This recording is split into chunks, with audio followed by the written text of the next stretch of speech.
Hi, we are Jenna Goodman, Markisha Greene, and Susan Kohanek, and we are here to present our analysis of the definition of the field of educational technology. To do this analysis, we have created a concept map using Lucidchart. Our concept map highlights the connections we see among the different elements of the field, which include but are not limited to learning, instructional design, facilitation, ethical practice, and human improvement and the learner. More than anything, we want our concept map to show the interconnectedness of all of the different elements, but with a focus on learning and human improvement. Thank you, Susan. In the analysis of this definition, I believe it important to point out that this definition, while currently accepted, was analyzed for revision by the Association for Educational Communications and Technology, or AECT. Since 2008, the organization has published a final version of this definition.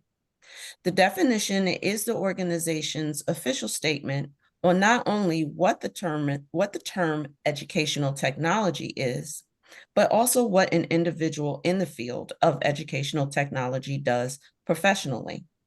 It is a statement on the difference between the educational technologist, or the EdTech, and the instructional designer.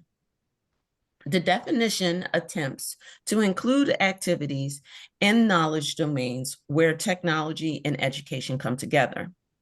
It starts with identifying educational technology as study and ethical practice. In their June 2004 analysis of the predecessor of this definition, AECT states that study refers to information gathering and analysis research.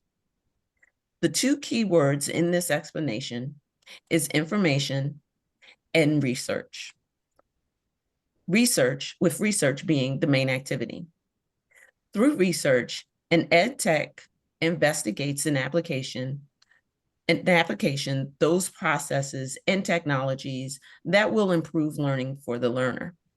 In addition, through the research involved in the study of educational technology, an ed tech seeks to design learning environments which will facilitate learning. This moves us to the phrase ethical practice. In the 2008 definition, AECT mentions that ethics are not merely rules and expectations, but are a basis of practice. What the definition wants the ed tech to understand is that in order to have professional success, one needs to choose approaches and design learning environments that will facilitate and improve learning. The definition uses these terms, highlighting, facilitating, and improving learning. Facilitating is aiding. So this definition attempts to identify using technology as facilitating learning, not controlling learning. In this manner, the definition links facilitating with learning. And while studying processes and technologies, the EdTech looks to design environments that are immersive and therefore provide authentic learning. Learning environments are no longer drill and practice, but are supportive. This, in turn, helps learning to occur more easily. When EdTechs look to design learning environments, they also organize relevant resources and tools, applications, and processes needed to facilitate or ease learning. Learning, in turn, therefore, becomes immersive, authentic, productive, and active. Finally, the definition includes improving performance. It is important to explain what performance means when analyzing the definition. For the definition, performance describes the learner and their ability to use knowledge gained through whatever means presented. Therefore, when stating improving performance, the definition is acknowledging a new way of learning suggested in the design of immersive, authentic learning environments, which provides learners with capabilities to apply real-world scenarios. Program instruction now includes the effective use of technology to achieve terminal objectives. EdTechs do this by creating, using, and managing all resources required. If we look closely at the terms and ideas of creating, using, and managing the definition, these concepts align with parts of the instructional design process. Therefore, we can look at the term instructional design as an overarching process that encompasses these key ideas associated with EdTech. Terms such as design, utilization, management, and evaluation are all part of the process of instructional practices, and therefore they fall under the umbrella of instructional design. So what does instructional design look like in the classroom? Melinda Nelson and Reluth define instructional design as the principles and procedures by which instruction, materials, lessons, and whole systems can be developed. In other words, instructional design is the lesson plan or blueprint that is driving teacher instruction. Learning is at the top of this concept because the ultimate outcome and goal of any instructional design process is for learning to take place. The design process is shaped for and around the learner. The first step in instructional design starts with creation. The term design and the idea of creating go hand in hand. These terms fall under the umbrella of instructional design as part of the definition of EdTech. This development process can differ from classroom to classroom depending on student need and learning environment. Remember, the learner is at the top and all instructional processes planned should meet the student's needs. Teachers must make a conscious effort to align their designs with the learner in mind.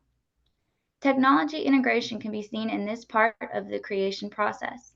Bauer and Kitten state that technology integration is the conscious effort to designate tasks and responsibilities to technology. They argue real change occurs when technology is not just utilized, but truly integrated into the learning process. Educators must plan and design ways to incorporate technology into their lessons rather than just utilize technology. One thing educators must consider is how to determine what technology is appropriate, depending on the learner and the lesson, to yield the most effective results.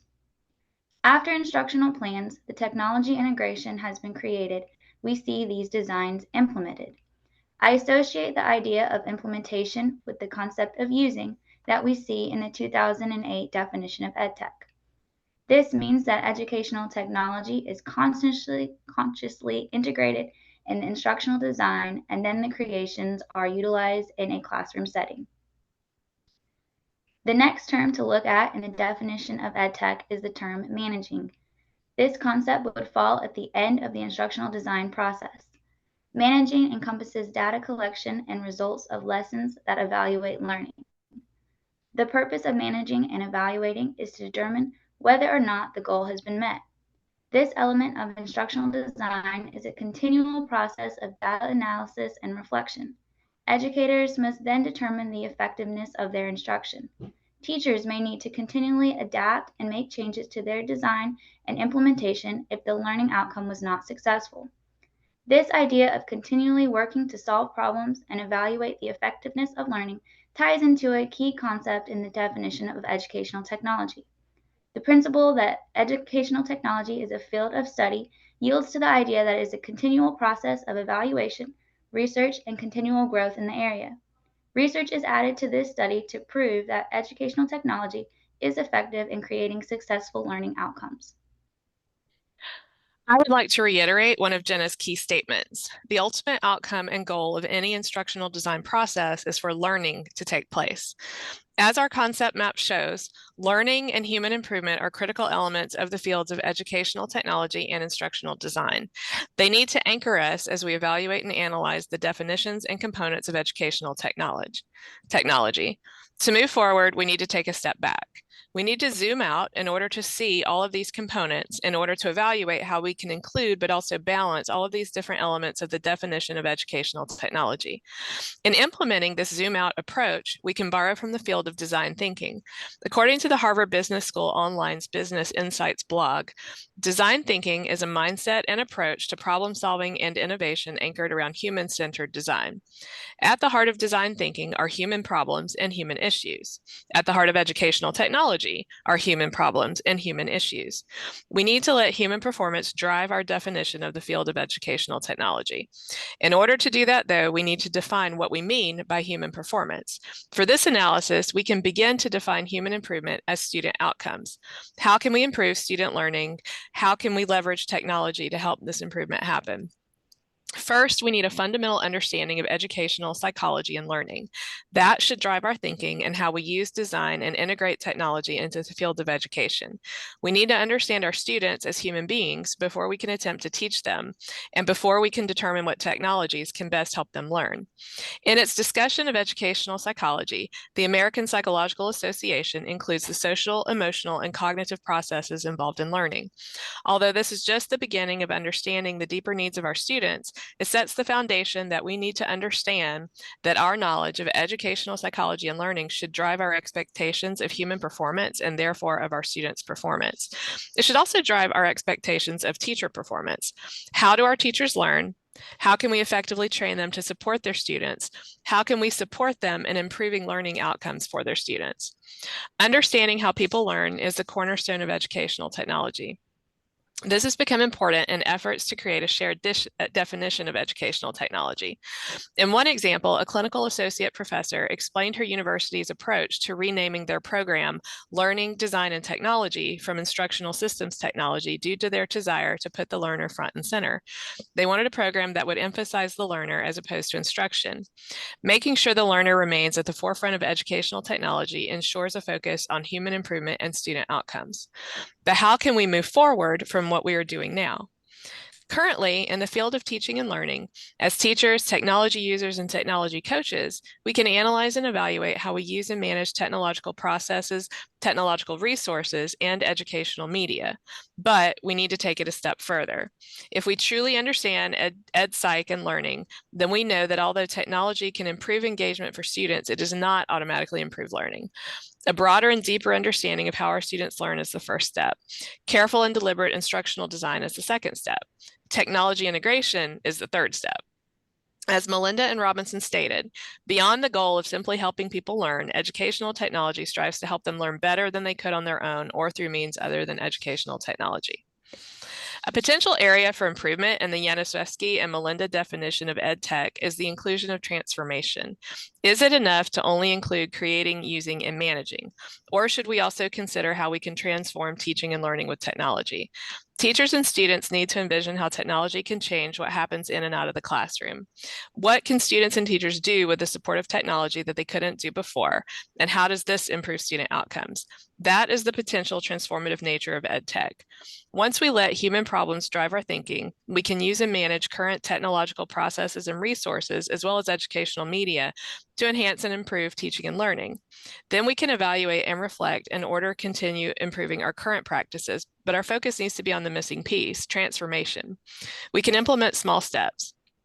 Even just studying an approach like the Technology Integration Matrix from the Florida Center for Instructional Technology can help us see that transformation is what we want, because the ultimate goal is for the teacher to encourage the innovative use of technology tools to facilitate higher order learning activities that may not be possible without the use of technology. Without a more comprehensive view of ed tech, we will hold our students back, and the Technology Integration Matrix can help us reimagine the true potential of teaching and learning. Education and educational technology should be seen as fluid processes that require constant and consistent evaluation.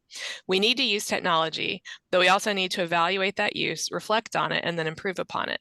We also need to create and eventually transform.